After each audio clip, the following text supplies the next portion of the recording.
GS world के online platform पे स्वागत, अभिनंदन और इस्तकबाल। सारे लोग फ्रेंड्स जल्दी से आ जाइए। रेखा यादव, रेखा देव, रामधनी, अंजलि वर्मा, मनोज कुमार, शालिनी वर्मा, कुमकुम, प्रमोद कुमार राय, जितने भी साथी हैं सब लोग क्लास में आ जाइए। एक आज अंतिम अवसर है आपको मेंस की क्लास करने का, क्योंकि यूट्यूब पर आज आपकी लास्ट क्लास है। वैसे क्लास का प्लान 3 क्लास था, लेकिन एक क्लास और आपको एक्स्ट्रा मिल गई डेमो के रूप। तो आज आपकी 4th क्लास है यूपीपीसीएस मेंस 2022 के बैच के लिए। तो जितने भी साथी अब तक क्लास से नहीं जुड़े हैं फटाफट सब लोग जुड़ जाइए। और आज की लास्ट क्लास के बाद अब क्लास केवल मेंस की उन्हीं लोगों को मिल पाएगी जिन्होंने बैच में अपना इनरोल करा लिया है। तो जो अब तक इनरोल नहीं कराए हैं वो बैच में इनरोल जल्दी से जल्दी करा ले, ताकि आप पूरी मेंस की तैयारी जीएस वर्ल्ड की पूरी टीम के साथ आप कर पाएँ। लिंक को आप लोग शेयर कर दीजिए ताकि सभी लोग जल्दी से जल्दी ज़्यादा से ज़्यादा क्लास में जुड़ जाएं। फिर हम लोग क्लास में आगे चलते हैं फ्रेंड्स।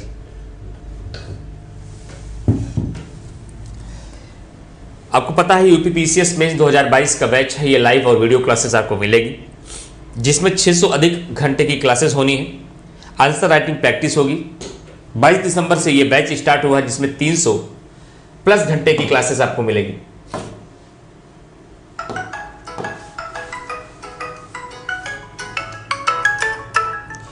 इसमें आपको 300 प्लस घंटे की क्लासेस हैं फ्रेंड्स, इस बात को ध्यान रखिएगा।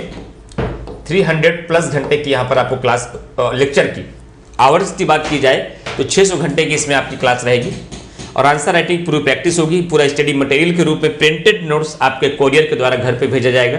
जितने भी लोग एडमिशन ले लिए हैं, जो लोग एडमिशन ले चुके हैं थोड़ा अभी धैर्य रखिएगा, जल्दी ही नोट्स आपके घर पे पहुंच जाएगा। और जो टॉपिक आपको पढ़ाया जाएगा क्लास के बाद एक आपको स्टडी मटेरियल मिलेगा, जिसका अध्ययन करके आप आंसर राइटिंग करते रहेंगे। क्लास में आंसर राइटिंग करने का पूरा अभ्यास बताया जाएगा। प्रत्येक टॉपिक के पास बनने वाले प्रश्नों को पर आपको दिखाया जाएगा, उसके आंसर की फॉर्मेटिंग कराई जाएगी। कुछ आंसर लिखने के लिए आपको अभ्यास के रूप में दिया जाएगा, फिर उसका मॉडल आंसर आपको प्रोवाइड कराया जाएगा। जो स्टडी मटेरियल आप पढ़ेंगे उसके कुछ लास्ट में भी आपको अभ्यास प्रश्न मिलेगा, जिसका उत्तर आपको उसी स्टडी मटेरियल में रहेगा। और धीरे धीरे उसको लिखते लिखते आप उसका आंसर भी निकालने लगेंगे। तो ये महत्वपूर्ण इन्फॉर्मेशन थी। इसकी फीस 18,500 है। जितने भी साथी इसमें एडमिशन लेना चाहते हैं और हमारे अंडर गाइडेंस में रह के पूरा सिविल सेवक की तैयारी में आगे बढ़ना चाहते हैं, हमारे कूपन कोड का यूज करिए GSW Imran 5, GSW Imran 5। ये हमारा कूपन कोड है। मैं इधर लिख देता हूँ GSW Imran 5, ये हमारा कूपन कोड है। और इस कूपन कोड का यूज करेंगे तो आपको 5% का डिस्काउंट मिलेगा। साथ ही साथ मेरा गाइडेंस भी आपके साथ रहेगा। तो ज़्यादा से ज़्यादा लोग कूपन कोड का यूज करिए और एडमिशन लीजिए। और इसके अलावा यूपीपीसीएस 2021 का भी बैच है। सृजन एनसीईआरटी का सबसे महत्वपूर्ण बैच आपके लिए। साथ ही साथ समान हिंदी के लिए समीक्षा अधिकारी का मेंस का बैच, और समान हिंदी के लिए जो पीसीएस में आपको मैंने बताया कि समान हिंदी के 150 नंबर के 2 पेपर आपके होते हैं, उसके लिए भी मैंने आपको बताया, वो बैच भी आप लोग यहाँ से ज्वाइन कर सकते हैं। ठीक है, चलिए सब लोग फटाफट जुड़ते रहिए और भी साथियों को जल्दी से क्लास में जोड़ते रहिए। हम लोग अब क्लास में आगे बढ़ना चाहेंगे और आज एक नए टॉपिक की शुरुआत होगी फ्रेंड्स। और आज का टॉपिक है हमारा मूल अधिकार, फंडामेंटल राइट्स। फंडामेंटल राइट्स को आपको पढ़ने के लिए मौके बहुत मिले। कई बार आप लोगों ने अलग अलग बैचेस में फंडामेंटल राइट्स को पढ़ा है। कई बार मैंने यूट्यूब पर भी आप लोगों को पढ़ाया है, बहुत सारे साथी जहाँ भी पढ़े होंगे। लेकिन अब तक फंडामेंटल राइट्स की जो भी क्लासेस आपके बीच लाई गई वो सारी क्लासेस प्रीलिम्स की थी। और प्रीलिम्स की क्लासेस में हम लोग मोस्टली हमारा फोकस हुआ करता था कि जितने भी उसके संवैधानिक प्रावधान हैं, जितने भी आर्टिकल हैं, आर्टिकल से संबंधित मुख्य बिंदु हैं, उसकी विशेषताएं हैं, उस पर कार्य किया जाए। प्रीलिम्स के सारे क्वेश्चन वहाँ से कवर हो जाते थे। लेकिन मैंने प्रीलिम्स की भी पढ़ाई के दरमियान कम से कम 40% या 50% मेंस के हिस्से को मैंने डिस्कस किया था। लेकिन अब आपकी मेंस की क्लास है तो पूरे फंडामेंटल राइट्स को एक दूसरे आधार पर हम लोग पढ़ेंगे। अब मेंस की क्लास में जो लोग बेसिक से पढ़ेंगे तो उनको लिए ध्यान में रखते हुए बेसिक बातों को भी बताया जाएगा। जो लोग इससे पहले भी आप लोग प्रीलिम्स की क्लासेस कर चुके हैं, डायरेक्ट मेंस में आए हैं, तो उनके लिए बहुत अधिक सुविधा हो जाएगी, क्योंकि फंडामेंटल राइट्स को लेकर के उनका बेस एकदम क्लियर होगा। अब उसी बेस के आधार पर उसका एनालिटिकल एनालिसिस जो सेगमेंट है, एंगल है, उस पर आपको नज़र करना है कि मेंस को लेकर के इस पर हमारे सवाल कैसे बनेंगे। तो सवाल कैसे बनते हैं, जैसे मैंने प्रस्तावनाओं को हेडिंग के माध्यम से इसको लिया था और उसी हेडिंग का पूरा व्याख्या के साथ मैंने क्लास में आपको समझाया था। फिर मैंने आपको एक प्रश्न दिखा भी दिया था, कुछ प्रश्नों पर आपको उत्तर लिखने के लिए मैं आपको दे दूंगा, जिसकी पीडीएफ आपको जल्दी ही मिल जाएगी। आज पीडीएफ डॉक्यूमेंट्स बन चुका होगा A4 साइज में, तो कल आपको उसकी पीडीएफ मिल जाएगी। जब उसकी पीडीएफ मिल जाएगी तो उससे आप लोग और अभ्यास करिएगा, और मॉडल आंसर मैंने साथ में दे दिया है, मॉडल आंसर मैंने उसमें आपको साथ में दे दिया है। ठीक है, चलिए। हाँ, इस बैच से 4 पेपर आपके कंप्लीट हो जाएंगे। हमारे बैच से मतलब बैच का मतलब हुआ इसमें आपको हिस्ट्री पढ़ाई जाएगी, ज्योग्राफी पढ़ाया जाएगा, मतलब चारों पेपर में जितने सेगमेंट बहुत होते हैं, क्योंकि आपका सोशल जस्टिस है, सोशल इशू है, इंडियन ज्योग्राफी है, फिजिकल ज्योग्राफी है, वर्ल्ड ज्योग्राफी है, हिस्ट्री है, गवर्नेंस है, इंडियन पॉलिटी है, इंटरनेशनल रिलेशन है, इंटरनेशनल ऑर्गेनाइजेशन है, इंटरनल सिक्योरिटी है, डिजास्टर एंड मैनेजमेंट है, साइंस एंड टेक्नोलॉजी है, एनवायरनमेंट है, इकोनॉमी है, इथिक्स है। ये सारे सेगमेंट हैं आपके, और इन सारे सेगमेंट को विस्तार पूर्वक पूरे के पूरे इस बैच में पढ़ाया जाएगा। जीएस के चारों पेपर 2 चौक 8, 800 नंबर की पूरी कंप्लीट तैयारी यहां पर होगी आपकी। बात एकदम स्पष्ट। अब आगे चलते हैं। तो फंडामेंटल राइट्स को लेकर के सवाल करना है तो फ्रेंड्स, हमेशा जब भी मैं फंडामेंटल राइट्स बताता हूं तो फंडामेंटल राइट्स की एक बेसिक बात तो आपको मैं हमेशा चर्चा करता हूं कि फंडामेंटल राइट्स को पढ़ने से पहले आप मानव अधिकार को एक शब्द में जरूर देख लीजिए, क्योंकि इस शब्द को देखकर जब आगे बढ़ेंगे तो आपको फंडामेंटल राइट्स को लेकर के कॉन्सेप्ट एकदम साफ रहेगा। एक होता है मानव अधिकार, एक है मूल अधिकार। इन दोनों का अंतर तो एकदम साफ होना चाहिए। मानव अधिकार के लिए अक्सर मैं आपको एक बात बताता हूं कि मानव अधिकार एक ऐसा अधिकार होता है जो किसी भी व्यक्ति को मानव होने के नाते प्राप्त होने चाहिए। एक व्यक्ति ह्यूमन बीइंग है, मानव है, उस मानव होने के नाते उसको जो अधिकार मिलने चाहिए वो सारे अधिकार उसके ह्यूमन राइट्स के अंतर्गत आते हैं। और दूसरी सबसे बड़ी विशेषता इस मानव अधिकार की यह है कि जो मानव अधिकार होता है यह किसी भी देश की सीमा से, किसी भी संविधान की सीमा से प्रतिबंधित नहीं होते हैं, प्रतिबंधित नहीं होते हैं। क्या इस शब्द का मतलब आप समझ पाए कि प्रतिबंधित नहीं होने का मतलब क्या है? प्रतिबंधित न होने का मतलब यह होता है फ्रेंड्स कि कोई देश इस आधार पर आपको मानवाधिकार से मना नहीं कर सकता। हमारे देश में मानवाधिकार को लेकर के कोई भी बातें नहीं लिखी गई हैं। हमारे देश के संविधान में मानवाधिकार का कोई उल्लेख नहीं किया गया। इस आधार पर आपको कोई मानवाधिकार से, जो एक मानव होने के नाते आपको अधिकार मिलना चाहिए, उससे कोई वंचित नहीं कर सकता है। अब जब मैं इसको मूल अधिकार के साथ तुलना करूंगा तो ये चीज बहुत आसानी से समझ में आ जाएगी। जैसे मूल अधिकार क्या है? मूल अधिकार जो होता है वह किसी भी व्यक्ति के उसके विकास के लिए, उसके मानसिक विकास के लिए, उसके भौतिक विकास के लिए, उसके नैतिक विकास के लिए जो भी आवश्यक अधिकार उसको मिलने चाहिए वो सारे अधिकार उसको मानवाधिकार कहलाते हैं। लेकिन मानवाधिकार देश की सीमा से और संविधान की सीमा से प्रतिबंधित होते हैं। यह पहला अंतर है, प्रतिबंधित होते हैं। इसका मतलब क्या हुआ? जैसे आपको अभी जब पूरा मूल अधिकार आप पढ़ेंगे तो आप बताएंगे कि हमें आर्टिकल 14 से 18 तक समानता का अधिकार मिला है, 19 से 22 तक स्वतंत्रता का अधिकार मिला है, 23 से 24 तक शोषण के विरुद्ध अधिकार है, 25 से 28 तक धार्मिक स्वतंत्रताएं मिली हैं, 29 से 30 तक हमें सांस्कृतिक एवं शैक्षणिक अधिकार मिला है। आर्टिकल 32 में हमें संवैधानिक उपचारों का अधिकार दिया गया है। क्या इन अधिकारों को नेपाल के बॉर्डर के अंदर जाकर के आप नेपाल की सरकार से मांग सकते हैं? क्या नेपाल की सरकार आपको इन अधिकारों को प्रदान कराएगी? आंसर है नो। नेपाल की सरकार ये अधिकार आपको क्यों देगी? क्या अपने देश के भीतर ही उन अधिकारों को मांग सकते हैं जिनका उल्लेख हमारे संविधान के भाग 3 में नहीं है? क्या न्यायपालिका उसकी सुरक्षा की गारंटी देगी? आंसर है नहीं देगी। हमें न्यायपालिका केवल उन्हीं मूल अधिकारों को दिलाने की गारंटी देती है जिसका उल्लेख हमारे संविधान के, एक सेकंड जरूर रुकिए। हेलो,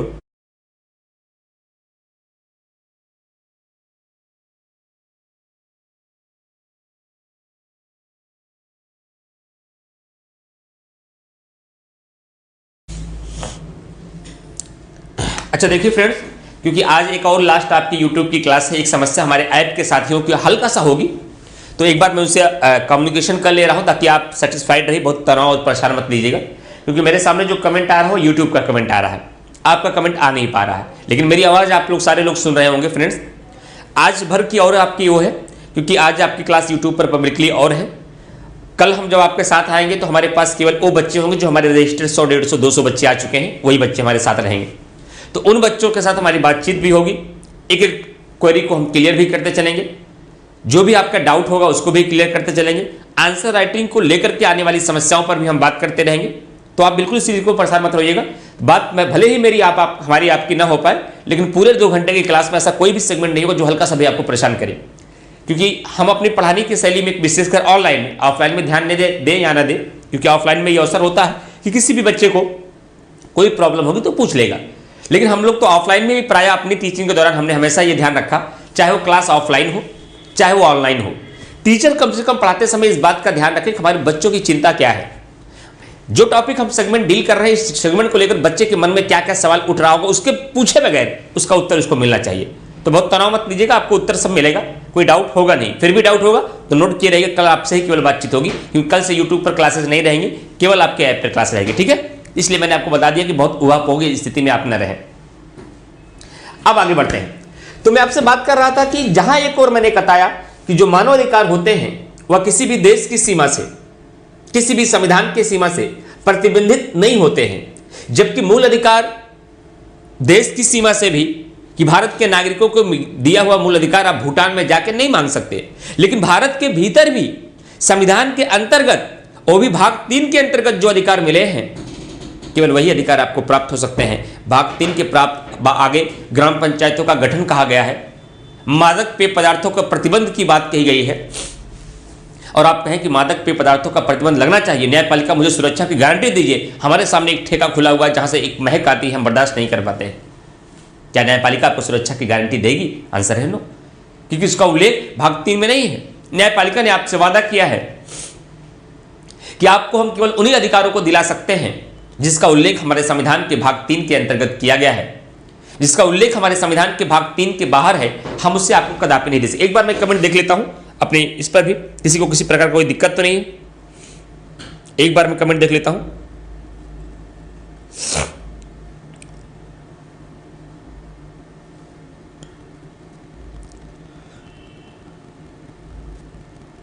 चलिए, लिंक को आप लोग शेयर कर दिए ताकि और भी साथी क्लास में जुड़ जाएं जो लोग अब तक क्लास में नहीं आए हैं।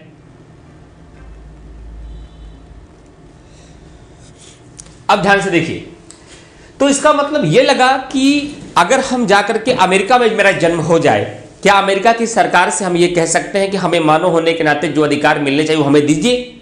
क्या अमेरिका हमसे ये कह सकता नहीं, हमारे देश के भीतर में मानव अधिकार का उल्लेख नहीं है, हमारे संविधान में मानव अधिकार का कोई डिस्कशन नहीं है, हम आपको नहीं दे सकते? नहीं, मानव अधिकार किसी भी देश की सीमा से, किसी संविधान की सीमा से नहीं बने हैं। आपके संविधान में मानव अधिकार का उल्लेख है या नहीं, हमसे नहीं मतलब है। एक मानव होने के नाते मुझे जो अधिकार मिलने चाहिए, जब तक हम आपके देश में हैं, उन अधिकारों की मांग हम आपसे कर सकते हैं और आपको देना ही होगा। लेकिन मूल अधिकार के साथ ऐसा नहीं है। लेकिन मूल अधिकार के साथ नहीं है। मूल अधिकार देश की सीमा से और संविधान की सीमा से बंधे होते हैं। इसलिए फंडामेंटल राइट्स में और ह्यूमन राइट्स में सबसे बड़ा अंतर यह है कि मानव अधिकार एक संकीर्ण अवधारणा है। कॉन्सेप्ट को पकड़िए, मानव अधिकार, मूल अधिकार एक संकीर्ण अवधारणा है, जबकि मानव अधिकार एक दीर्घ अवधारणा है। जिसका मतलब है इसका क्षेत्र बड़ा ही व्यापक है, जबकि मूल अधिकारों का क्षेत्र सीमित है। इसके लिए कुछ देश की सीमाएं हैं, इसके लिए कुछ अनुच्छेदों का उल्लेख है, केवल उसी के भीतर आपको अधिकार मिलते हैं। तो मानव अधिकार को लेकर के, मूल अधिकार को लेकर के दोनों के बीच का अंतर साफ हो गया। अब आपको आगे लेकर चलते हैं। मानव अधिकार को लेकर के अब मेंस का सवाल कहां से बनना स्टार्ट होगा आपका, वहां से गौर करिएगा। चलिए, हिना यादव, किट्टो महाकाल, जितने भी लोग क्लास में आ चुके हैं सबको मेरी तरफ से वेरी गुड आफ्टरनून। सब लोगों का स्वागत है। सब लोग अच्छे से क्लास करिए, मेंस की क्लास है। अगर आप वाकई कॉन्सेप्ट समझेंगे तो फंडामेंटल राइट्स का जो प्रीलिम्स का डर है वो अपने आप खत्म हो जाएगा, बाकी मेंस में भी आपकी कलम चलने लगेगी। चलिए आगे बढ़ते हैं। अब देखते हैं पहला सवाल आपके एग्जामिनेशन में यही बन सकता है कि मूल अधिकारों का अर्थ क्या है। What is the definition of the fundamental rights. अगर इसके अर्थ की बात की जाए तो आप क्या इसको बताएंगे कि मूल अधिकारों का अर्थ क्या होता है, क्या इसका मतलब है। मूल अधिकारों का पहला अर्थ यही है इसके में जो आपको समझना है, या किसी भी व्यक्ति के, सुशील यादव, ममता देवी, दया सागर यादव,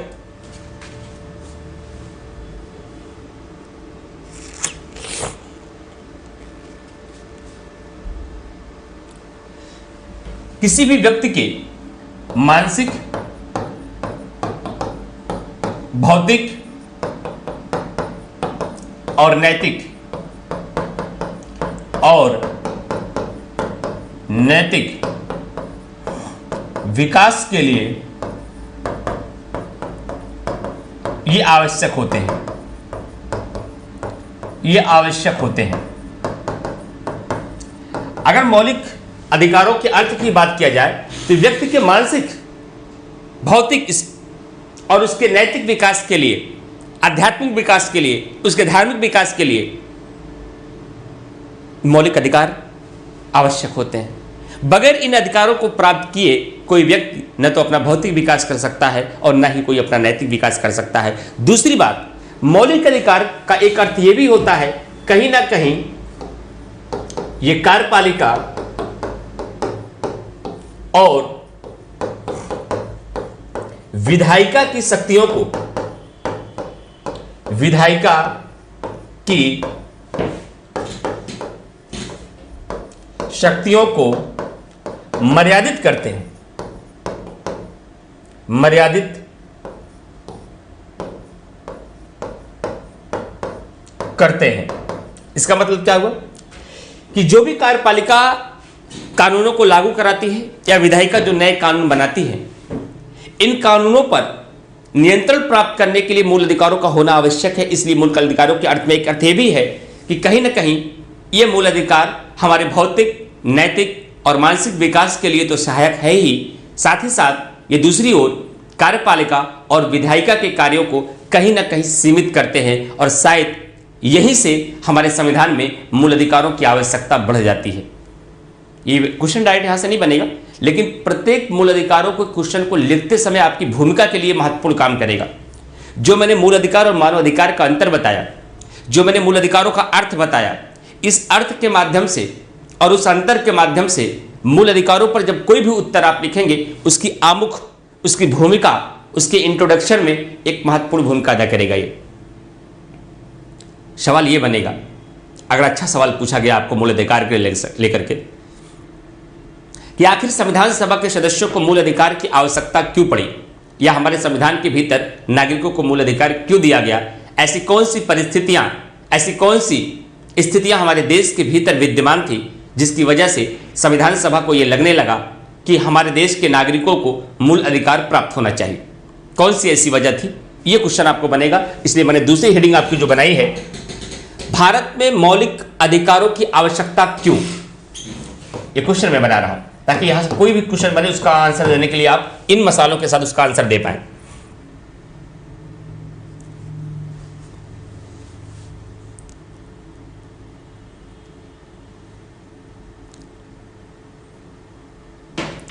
भारत में मौलिक अधिकारों की आवश्यकता क्यों पड़ी, ऐसी कौन सी स्थितियां थी, कौन कौन से ऐसे कारक थे, कौन कौन से ऐसी परिस्थितियां थी, और हमारे देश में ऐसी कौन सी सर्कमस्टेंसेस थे जिसकी वजह से संविधान सभा के सदस्यों को भाग 3 लिखना पड़ा। अब आइए इसका डिस्कशन मैं आपके सामने करता हूं फ्रेंड्स। पहला पॉइंट, यह विस्तार पूर्वक आपको समझना होगा क्योंकि यहां से बहुत सारे क्वेश्चन आपके लिए निकल के एग्जाम में नए आएंगे। पहला कारण इसका यह होगा इसकी आवश्यकता क्यों पड़ी है।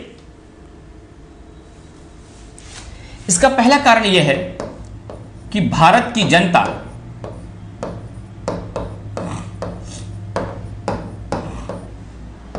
ज्यादातर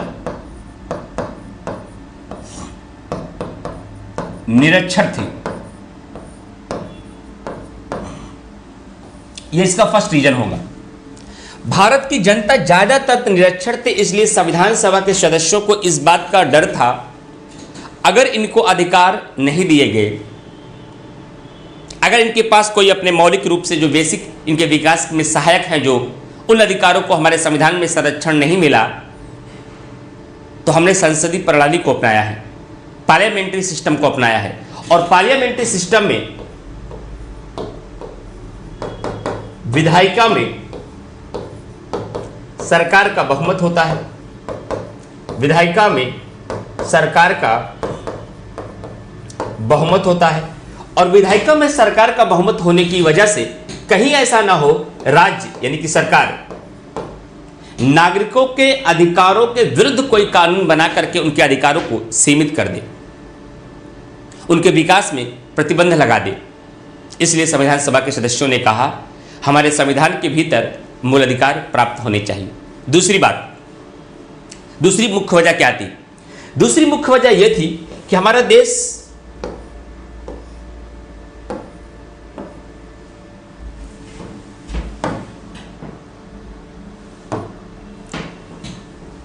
एक वैविध्य, इंग्लिश में इसके लिए वर्ड यूज होता है डाइवर्सिटी वाला कंट्री था। और हमारा देश वैविध्य वाला देश होने की वजह से, एक डाइवर्सिटी कंट्री होने की वजह से देश में इस बात की समस्या थी कि यहां विभिन्न धर्म के लोग रहते थे, विभिन्न भाषा के लोग रहते थे, विभिन्न संस्कृति के लोग रहते थे। और कहीं ऐसा ना हो जाए कि धर्म के आधार पर, भाषा के आधार पर, संस्कृतियों के आधार पर लोगों में आपस में वैमनस्य फैल जाए, जिससे देश के अंदर अपने अपने जाति मामले को लेकर के, नस्ली मामलों को लेकर के, सांस्कृतिक मुद्दों को लेकर के आपस में विरोध छिड़ जाए और देश हमेशा किसी न किसी युद्ध, किसी न किसी बंटवारे, किसी न किसी दंगे का शिकार हो जाए। इसलिए हमारे देश के भीतर चाहे वह जिस जाति का आता हो, चाहे जिस संस्कृति से संबंध रखता हो, चाहे जिस भाषा से संबंध रखता हो, चाहे जिस वर्ग से आता हो, उसको संविधान के द्वारा संरक्षण मिलना चाहिए। इसलिए संविधान सभा के सदस्यों ने कहा हमारे देश को मूल अधिकार की आवश्यकता है। इतना ही नहीं, विभिन्न धर्मों के होने की वजह से उनको इस बात का खतरा था कि हमारा पहला विभाजन धार्मिक आधार पर हुआ है। भारत पाकिस्तान का बंटवारा जो हुआ उसका आधार धार्मिक आधार था और बावजूद इसके अभी हमारे भारत के भीतर विभिन्न धर्मों के लोग एक साथ रहते हैं और विभिन्न धर्मों के लोग एक साथ रहने की वजह से कहीं ऐसा ना हो जाए आपस में सांप्रदायिक दंगे छिड़ जाएं, सांप्रदायिक मुद्दे हो जाएं और उस सांप्रदायिक मुद्दे होने के पश्चात जो एक शक्तिशाली तबका हो, एक कमजोर तबके के बीच कई युद्ध जैसी स्थितियां न विद्यमान हो जाए और फिर एक और तीसरा पाकिस्तान न बन जाए। इस समस्या से बचाने के लिए भी, देश की एकता और अखंडता को संजोए रखने के लिए भी मूल अधिकार की आवश्यकता पड़ी। दूसरी बात, हमारे देश में बहुत सारे दलित, अनुसूचित जाति, अनुसूचित जनजाति, अल्पसंख्यक वर्ग था और एक दूसरी तरफ बहुसंख्यक वर्ग था। और कहीं ऐसा ना हो कि बहुसंख्यक वर्ग अपने शक्तियों का प्रयोग करके इस विधायिका में अपना बहुमत साबित कर दे और अल्पसंख्यक की भूमिका को शून्य घोषित कर दिया जाए और बहुसंख्यकों के द्वारा हमेशा अल्पसंख्यकों का शोषण ठीक उसी तरीके से हो जैसे 2 साल से लेकर 3 सालों तक अंग्रेजों के द्वारा भारतीयों का शोषण हुआ, तो हमारी आज़ादी का मतलब ही निरर्थक हो जाएगा।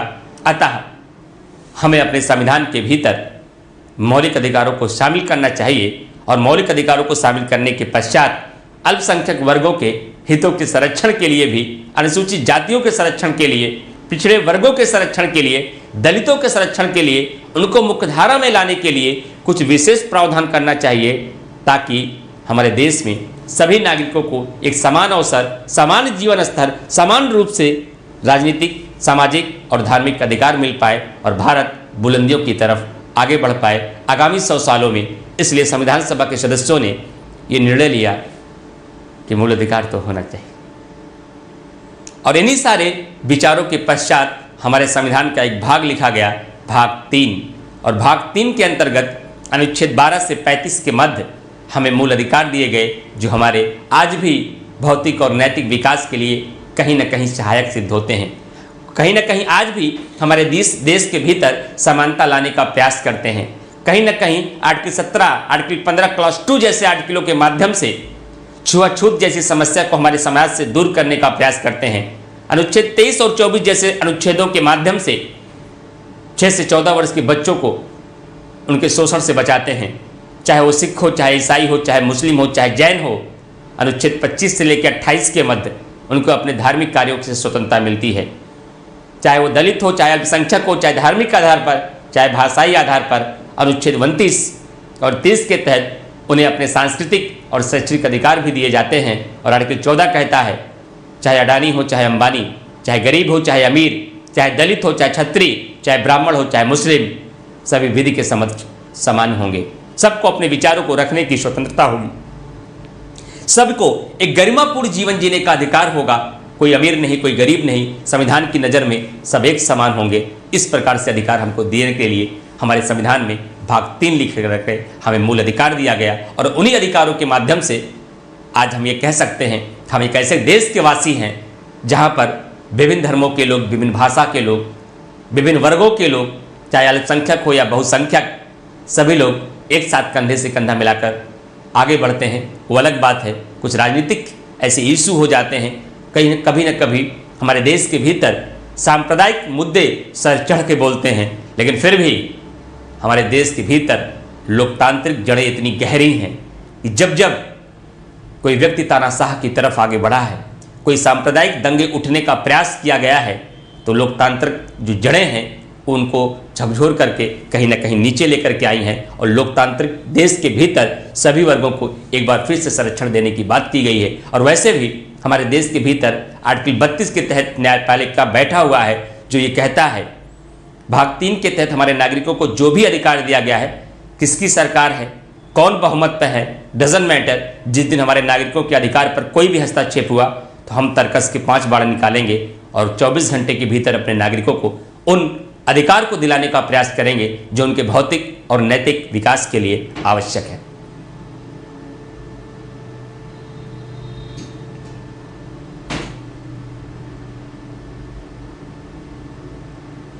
अंकित सिंह यादव, समानता है कहां? अगर समस्याओं पर ही नजर रखते रह जाएंगे तो सिविल सेवक के मूल्य से बहुत दूर हो जाएंगे अंकित सिंह। इसलिए आपको पॉजिटिविटी के साथ आगे बढ़ना होगा। कमियां हैं हमारे समाज में, मैंने क्या कहा, बहुत सारी कमियां हैं। कभी कभी राजनीतिक भोग, राजनीतिक सत्ता सर चढ़ के बोलती है कि सांप्रदायिक मुद्दे भी सामने आ जाते हैं, असमानता भी सामने आ जाती है, समाजवाद का संकल्प भी समाप्त होता दिखाई देता है। लेकिन जब जब ये अपनी सीमा को लांघने का प्रयास करता है तब तक लोकतंत्र सामने आता है। हमारे पास लोकतांत्रिक व्यवस्था है, प्रत्येक 5 साल में चुनाव होता है। अगर लगता है कि समानता नहीं है, जो सरकार हमारे साथ समानता नहीं है, तो उसका जवाब आप अपने मतदान के माध्यम से करते हैं।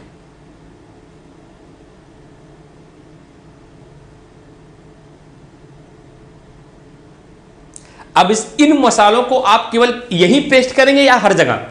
अगर आपको कहा जाए कि मूल अधिकारों के महत्व को बताइए, इसी को घुमा करके महत्व में लिखिए।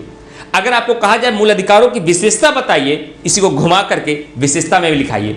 अगर कहा जाए मूल अधिकारों के बगैर भारत का नागरिक किस प्रकार से नागरिक होता, भारत देश कैसा देश होता, कल्पना करें, वहां भी लिखिए। अगर आपसे पूछा जाए कि आखिर हमारे संविधान के भीतर मूल अधिकारों की आवश्यकता क्यों पड़ी, वहां भी लिखिए। ये प्री नहीं है क्या कि राज्य की परिभाषा केवल 12 तो 12 में लिखना है, नहीं, ये मेंस है। मेंस के जब कॉन्सेप्ट आप सीखेंगे, उन कॉन्सेप्ट का प्रयोग, एक कॉन्सेप्ट का प्रयोग 10 जगह आप कर सकते हैं। बस आपको अनुपात आ जाए, बस अनुपात ये आपको लाना होगा। आपके घर में राशन भरना मेरी जिम्मेदारी होगी। न मसालों की कमी होगी, न खाद्यान्न की कमी होगी, न संसाधन की कमी होगी, ये मेरी जिम्मेदारी है। लेकिन खाना बनाते समय अनुपात क्या होगा कि ताकि अच्छी डिश उतर पाए, ये आपका काम होगा। अनुपात के लिए मैं 1 बार ट्रेनिंग दूंगा, 2 बार ट्रेनिंग दूंगा, 3 बार दूंगा, लेकिन आपके किचन में बार बार नहीं आऊंगा। लेकिन आपके किचन में सारे सामान की व्यवस्था मैं कर दूंगा, ये मेरा वादा है आपसे। लेकिन इतना अभ्यास करो, इतनी बार बनाओ, पहली बार नमक ज़्यादा होगा, फिर लोग विरोध करेंगे, दूसरी बार करेंगे, फिर हो सकता है कम हो जाए, 3 बार दाल बनने के बाद नमक ज़्यादा नहीं होती, फिर सेट हो जाता है। आँख मूंद कर भी करेंगे तो नमक बराबर ही जाएगा। सब्जी किसी से एक बार में सबसे बेस्ट नहीं बन गई, कोई कुक एक बार में सबसे अच्छा खाना नहीं बनाया है, बनाते बनाया है। तो आप भी लिखते लिखते लिखने लगेंगे, लेकिन उसके लिए अभ्यास करना पड़ेगा। बाकी सारे संसाधन प्रोवाइड कराना, समझाना, तरीका बताना, ये मेरी जिम्मेदारी होगी।